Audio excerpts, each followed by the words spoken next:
नमस्कार दोस्तों, आपका हमारे YouTube चैनल सनातन त्योहार में स्वागत है। आज हम आपको दो बहनें और एक भाई की कहानी सुनाने जा रहे हैं। अगर आपको कहानी पसंद आए तो कमेंट बॉक्स में कमेंट करके ज़रूर बताएं। साथ ही आप हमारे चैनल पर नए हैं तो सब्सक्राइब कीजिए और बेल आइकन पर क्लिक ज़रूर कीजिए, जिससे हमारी वीडियो के नोटिफिकेशन आपको मिलती रहे। अब सुनिए कहानी। बहुत समय पहले की बात थी। एक गांव में दो बहन और एक भाई रहते थे। उनके माँ बाप चल बसे थे। दो बहनें अपने छोटे से भाई का लालन पालन करती थीं। बड़ी बहन खूबसूरत और अच्छी थी, किंतु दिल में वह जालिम और क्रूर थी। उसे आदमी का मांस खाने की लत पड़ी थी।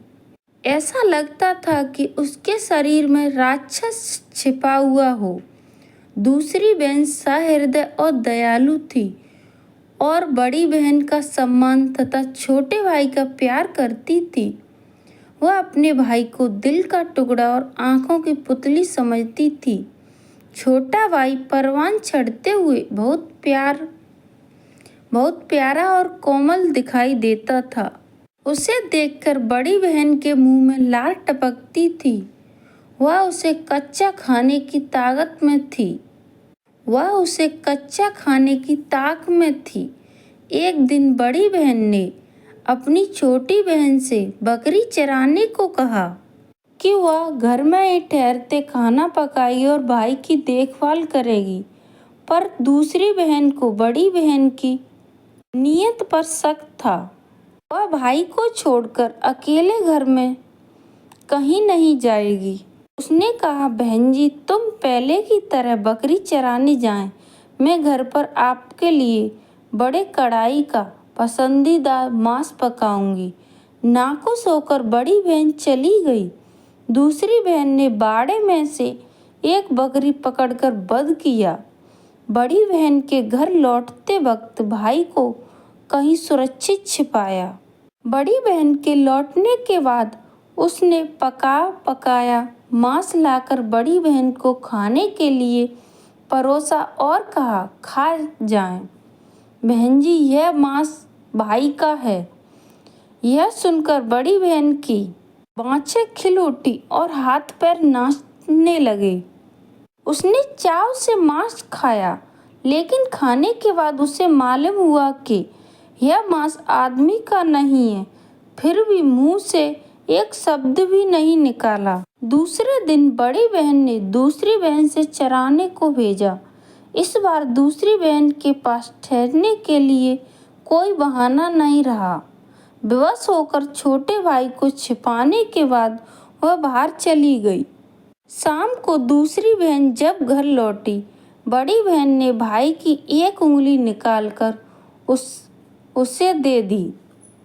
तुमने कल मुझे धोखा दिया था, आज मैंने भाई का वध कर दिया है। यह लो, तुम्हारे भाई की एक उंगली बची है। बात सुनकर दूसरी बहन का सहृदय दुख से भर गया और अपार आक्रोश हुआ, परंतु बड़ी बहन पर वह कुछ भी नहीं कर पाती थी।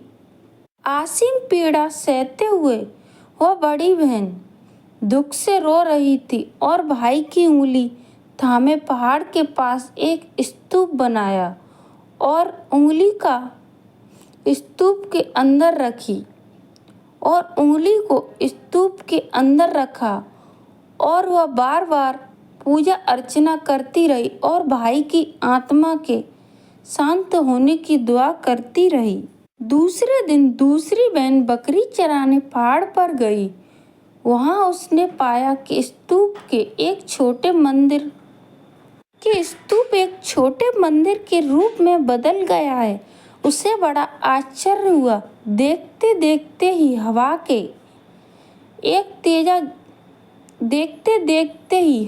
के एक तेज झोंका ने उसके गोद में रखी ऊनी तौलिया को बाहर निकाला। हवा के साथ मंदिर के भीतर चली गई।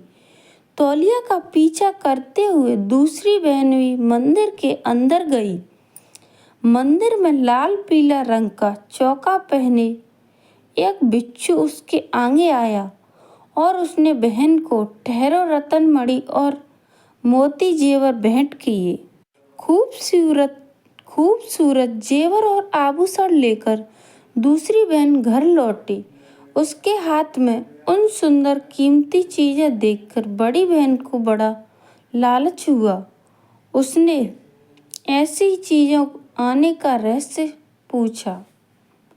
ईमानदार दूसरी बहन ने उसे सच सच बता दिया। फिर दिन आया, बड़ी बहन अपनी बहन की नकल कर गोद में ऊनी तौलिया लिए मंदिर के सामने गई। वहां पहुंचने के बाद हवा की कई झोंके आए, लेकिन उसकी गोद से तौलिया नहीं हिली। लाचार होकर बड़ी बहन ने तौलिया को मंदिर की छत पर फेंका और वह खुद मंदिर के भीतर गई। कल के उस बिच्छू ने उसका अवगत किया और उसके सिर और गर्दन पर अनेकों रत्न मणि और जेवर मोती भेंट किए। अनंत प्रसन्नता के साथ बड़ी बहन घर की ओर चली गई। राक्षस जैसी बड़ी बहन तब तक हरी भरी झील के पास पहुंची। वह यह देखना चाहती थी कि पानी में सुंदर आभूषण पहनी उसकी परछाई कैसी है, किंतु झील के पानी में अपनी परछाई देखकर भय आतंक के मारे वह अथल झील में गिरकर काल के मुंह में चली गई। दरअसल उसने अपनी परछाई पर जो पहनी हुई चीजें देखी थी वह कोई रत्न पन्ने और जेवर नहीं थे। वे उसके शरीर, माथे पर कुंडली मारे बैठे जहरीले सांप और गर्दन छाती पर रेंगते विषाक्त कीड़े मकोड़े थे। धन्यवाद दोस्तों।